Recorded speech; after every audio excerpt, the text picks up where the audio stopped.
It's the most famous home in America, a house with more power, history, and symbolism than any other address on Earth, 1600 Pennsylvania Avenue. But the White House is more than columns and chandeliers. It is a message, carved into stone, balanced in symmetry, and wrapped in tradition. Every detail, from the columns that frame its porticos to the ceremonies that laid its cornerstone, was designed with intention. It whispers the values of a young nation, balance, dignity, unity, and projects them to the world. This isn't just where presidents live, it's where America carved its ideals into architecture, reminding us that democracy is not only debated in chambers, but also embodied in the very walls that surround it. The White House might look serene, a neoclassical building with clean lines, elegant columns, and a welcoming lawn. But its design was deliberate, shaped to reflect the ideals of democracy and the strength of a new nation. After winning independence, America faced a challenge: how to create a seat of power that didn't look like a palace. The young republic wanted authority without arrogance, respect without monarchy. Enter James Hoban, the Irish-born architect whose vision won the National Design Contest. His inspiration came from classical European models, Palladian symmetry, and Roman civic architecture. Not to mimic empires, but to borrow their language of stability, rationality, and balance. Look closely, and you see symbolism everywhere. The Ionic and Corinthian columns that frame the porticos represent strength, knowledge, and justice. The north and south porticos became ceremonial stages where presidents greet dignitaries, meet citizens, and project welcome and command at once. Even what was left out tells a story.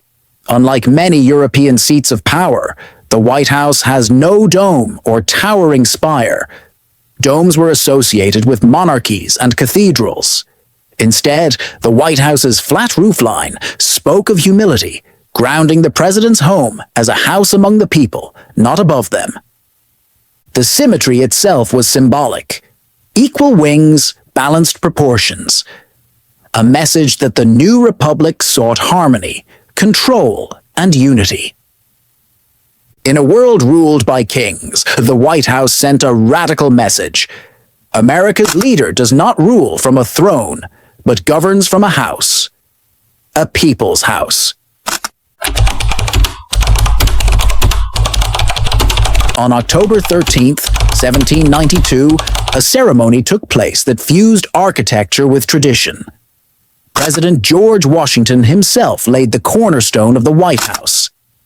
But this wasn't just a practical start to construction. It was a ritual filled with meaning.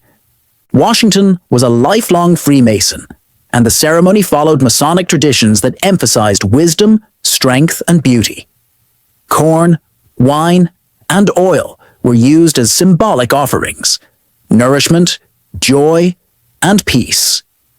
The act declared that this new republic was not only political, but philosophical, a society built on Enlightenment values and civic virtue. To the founders, architecture was not decoration, it was education. A building could teach, inspire, and embody values. The White House was designed as a civic temple, a place where the ideals of balance, harmony, and rational governance were literally built into the walls. Speculation has always surrounded the Masonic influence. Were hidden symbols carved into the stone? Were measurements aligned with sacred geometry? While myths have grown, the larger truth is that Enlightenment ideals shaped the building's design. To walk its halls was to walk through a metaphor of democracy. This ceremonial beginning mattered. In an age when Europe built palaces of excess, America laid a cornerstone that whispered humility, order, and balance. And whether you view the symbolism as mystical or philosophical, the White House's foundations carry more than stone. They carry the ideals of a new republic determined to endure. Step inside, and the White House continues to speak in symbols. Sometimes obvious, sometimes hidden. Take the Blue Room. Its oval shape isn't accidental. Ovals symbolize eternity, continuity, and equality. No corners, no hierarchy. A perfect setting for receiving guests and conducting diplomacy on equal footing. Motifs are everywhere. Olive branches carved into mantles symbolize peace. Acorns suggest growth. Arrows stand for defense. Together, they remind visitors of the values America wished to project. Peace when possible, strength when necessary, growth always. Even the building's orientation carries meaning. Its axis lines up with key points in the city, part of Pierre L'Enfant's grand plan for Washington, D.C. The city itself was designed as a stage for democracy, and the White House was its centerpiece. Of course, myths and folklore abound. Are there hidden rooms? Secret tunnels? The answer is both yes and no. During World War II, Franklin Roosevelt commissioned the construction of the Presidential Emergency Operations Center, a secure bunker beneath the East Wing. Later presidents have used it in moments of crisis. Tunnels connect the White House to the Treasury and other nearby buildings, ensuring both safety and secrecy when needed. But even these secrets reinforce the symbolism. The White House is not just a home. It is a fortress when required, a sanctuary in danger, and a stage for ceremony. Its messages are not all hidden. They are often right in front of us. In its art, its rooms, and even its proportions, the White House speaks of resilience, diplomacy, and the ideals America has long aspired to uphold. The White House has changed with time, but its message has only grown stronger. After the British burned it in 1814, rebuilding became an act of national resilience. The outer walls stood scarred, but the Republic insisted the house be restored. The reconstruction said plainly, democracy may burn, but it does not fall. Each era added layers of meaning. Theodore Roosevelt's creation of the West Wing modernized governance, making the White House both home and workplace. William Howard Taft introduced the Oval Office, a shape of inclusivity and unity, echoing the symbolism of the Blue Room.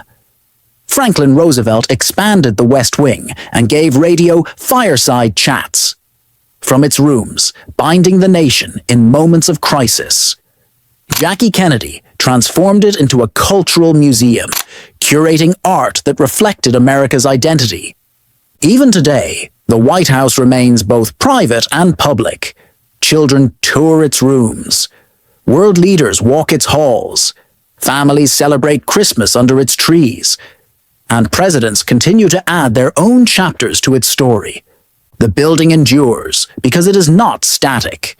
It adapts, reflecting both the traditions of the past and the challenges of the present.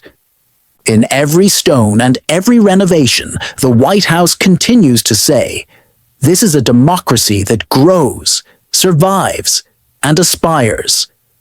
The puzzle of power